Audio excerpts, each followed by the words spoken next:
हमारे बीच पधारे हैं। कई वक्ता हैं और कई अनुभवशील व्यक्ति हैं उनके बीच।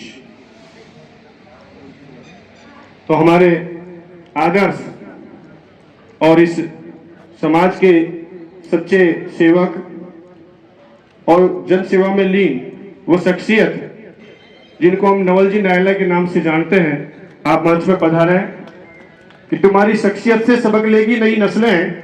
वही मंजिल पर चलता है जो अपने पांव जाता है। उड़ा देते हैं लोग तो नाम खानदानों का, लेकिन किसी के नाम से मशहूर होकर गांव चलता है। श्रीमान नवल जी नायला।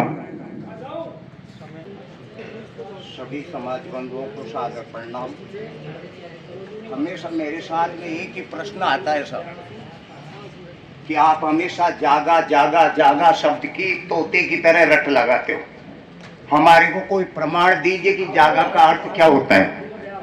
तो मैंने इसके बारे में पहले भी काफी सोशल मीडिया पे बोला है, और आज भी अगर आप समाज बंधुओं ने मुझे समय दिया है तो समय की गरिमा को देखते हुए मैं मेरी अभिव्यक्ति व्यक्त करूंगा।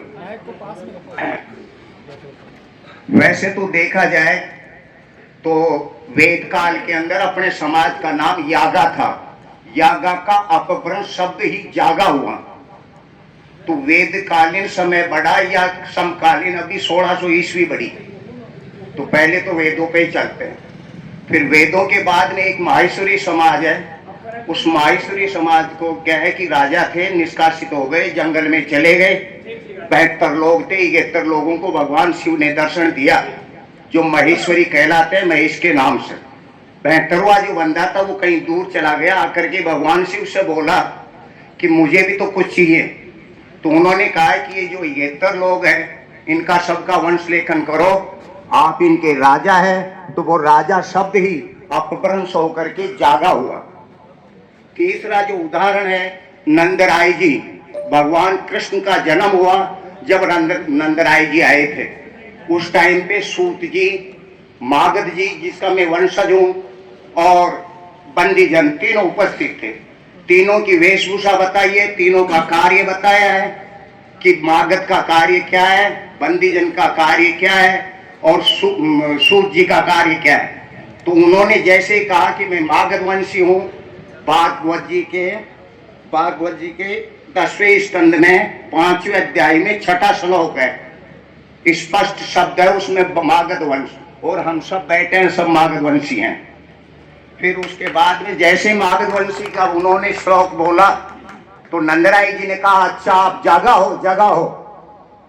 तो उन्होंने देख करके बोला कि आपका परिचय दीजिए। तो उन्होंने अपना परिचय दिया। गोपेश्वर ब्रजराज जी, मैं तुम्हारो सूत, यानी सूत जी कह रहे हैं दाई देरो आयो सुनत ही भयो तुम्हारो पूत, यानी आपके पूत आए इसलिए मैं ये सुन करके आया हूं और मैं आपको कथा सुनाऊंगा।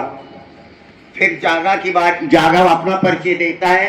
मंडियो जगा सोने तगा, दंगा करू नहीं नेक, हरियो पेच तू रपी तुरंगा, जगा हमारो देख, स्पष्ट लिखा है। और ये जो लेख है ये 2011 के अंदर कल्याण में प्रकाशित अंक विशेषांक है।